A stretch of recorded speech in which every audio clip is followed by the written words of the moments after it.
Hello friends! Oh, I need to shave. Oh no, I don't. Hello friends! Today I have another GBB episode for you. The good, the bad, and the boring. This is a series where we talk about all the things that are coming out in the beauty world that have been just announced. We kind of window shop, we go through them, we talk about them, see what our kind of impressions are about them. So let's get into it. Before I get into it, actually, I wanted to make sure you guys knew that I had 2 videos go up this week already. One where I kind of did a check-in about my depression and how that's been going, because that's been an ongoing thing for quite a few years now. 2 was a very silly video with Violet where I recreated her face chart. I don't know what happened, but the views on that, if you want to go check it out, I'd really appreciate it. Okay, into GBB. The first thing that I would like to talk about is the new Anastasia Beverly Hills palette. This is the Riviera palette. The second that pictures of this came out, I immediately was like, ugh, my heart and soul. It looks so much different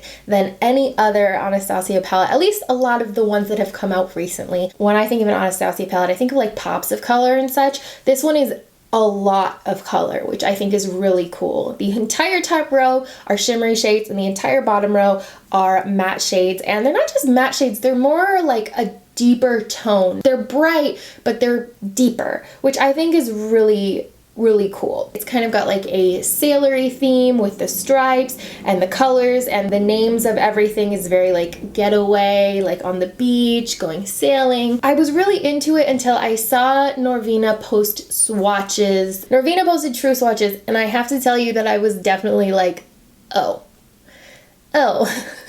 I don't know, something about the swatches that she had posted. The swatches just looked a lot more muted than I was expecting. The palette is so bright and bold, and then the swatches just looked very muted, soft. I don't know, especially the shimmery colors. They just looked very almost pastel, not bold. And I don't know if this is necessarily to cater to a wider audience. I'm sure that's what it is. So I don't know. I mean, I want to see it. It comes out next week. I do appreciate that Anastasia announced them very shortly before they're actually released. I think that that's very cool. I really appreciate when it's not like, hey, this is coming out in like 3 months. It's nice because then nobody cares, you know? So if you keep it concise and it's just before it launches, you get that hype and you get that momentum. Maybe I'll go into Ulta or Sephora and swatch these. I think it comes out on Anastasia's website the 4th, and then in Sephora Ulta the 8th. I was definitely underwhelmed when I saw the swatches, which was a bummer because when I first saw the actual palette, I was like salivating. So we'll see. Oh, something else I saw that was super cool is that The Ordinary is coming out with a cleanser, which makes me really excited. I've talked about them in the past. There's been a lot of things that have happened with The Ordinary. I'm not going to get into that, but their products are very good. I really like them, and they're really inexpensive. They definitely cater towards after cleansing, so they have a lot of treatment products. They don't have a cleanser. So them coming out with a squalene cleanser is really cool. I am 100% going to pick that up because I always am down to pick up new Ordinary products. I actually need a new niacinamide.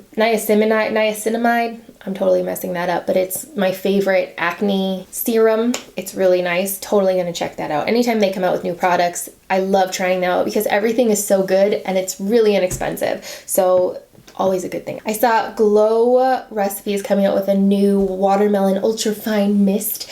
I love their skincare. Their watermelon serum and their face mask are really nice, and I love the idea of an ultrafine mist. A lot of the times when we think of our setting spray and those, most of the time it's just in like a regular spray bottle, which can be inconsistent, it can get dry, and then it like squirts out all different. I had one, I think it was this Coverfx one, and I tried to clean it, but it's still, let's see if you could see this.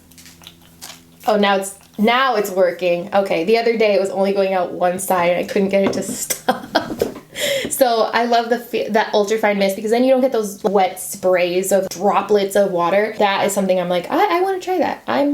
I'm okay with that. Also, we can't do this episode without talking about Urban Decay dropping the For the Throne collection on us. Now, this is one where I was a little bit surprised that they announced it this early because it's not coming out until April when the new season of Game of Thrones comes out. I'm not mad at it because everyone is so hyped for Game of Thrones that nobody's going to forget that Urban Decay is coming out with this. If it was just some like random launch, then I can understand being like, why would you announce this a month and a half early? You guys know I am all about pop culture. I'm all about getting inspiration from movies, TV shows. Seeing Urban Decay come out with something like that grabs me so much. I saw on their website too, they said that this is a collection that's inspired by the women of Westeros, House Lannister, House Targaryen, House Stark, and then the White Walkers, who aren't really women, but they're going to be a huge part of this season.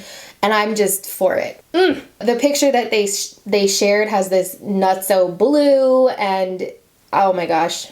Everything Game of Thrones. Oreo even has Game of Thrones Oreos coming out. I'll buy everything. You can put Game of Thrones on trash bags. I'll buy those trash bags. I'm obsessed. I can't wait. So that was super exciting for me. Another thing that I had bookmarked is Zoella is coming out with a collection with ColourPop. Oh, she already did. It launched already. Zoella came out with a collection with ColourPop. This one surprised me because Zoella has not really been beauty oriented for quite a few years now. So her coming out with a collection was a little bit surprising, but ColourPop has the means so they could put up a collection with every single person ever. It's easy enough for them because they're creating everything in-house, which I think is really cool. The packaging on this collection, it's called Brunch Date. It's very cute. It looks like a waffle with syrup on it. I have to say, looking at this palette especially, it's all neutral nudes, browns, and then a bright cobalt blue. How many times have we seen this? How many times have we seen the brown palette with that pop of blue and then everyone goes, ooh, a pop of blue, it's amazing. And I'm just tired of it.